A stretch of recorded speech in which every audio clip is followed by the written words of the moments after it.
कोकणात होळीसाठी ग्रामस्थांची लगबग सुरू झाली आहे।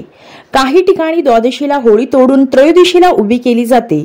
त्यानंतर काही गावांमध्ये पौर्णिमेला तर काही ठिकाणी पौर्णिमा संपल्यानंतर होळी लावली जाते। संगमेश्वर मधल्या आंबव गावात ही होळी तोडण्यात आली। या ठिकाणी आंब्यांची होळी तोडण्यात येते।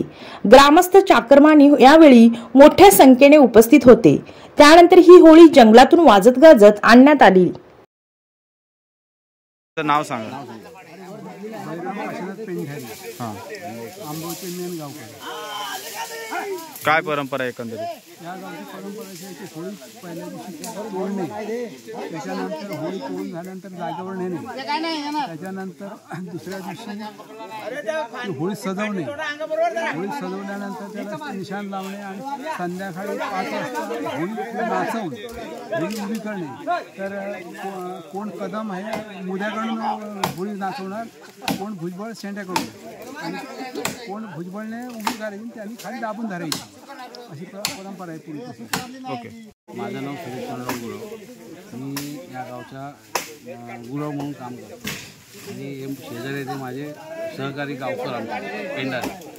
तर आमच्या परंपरेने असं होळी तोडणं हा आमचा कार्यक्रम होता। आज आमची होळी तुटली, आता ही मंदिराच्या ठिकाणी नेऊन आम्ही ठेवणार आणि उद्याला ती उभी करणार। उद्या उभी झाल्यानंतर आमच्या पालखीचं रूपं लागेल। रूपं लागल्यानंतर आमची त्या दिवशी रात्र तिथं आमची वस्ती होणार। दुसऱ्या दिवशी आमची सांड भरेल।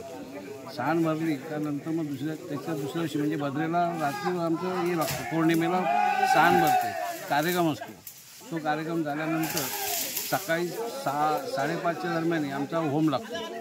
होमाचं आमचे जे बिये आहेत मानकर त्यांच्या ठिकाणचे असते पूजा होणार।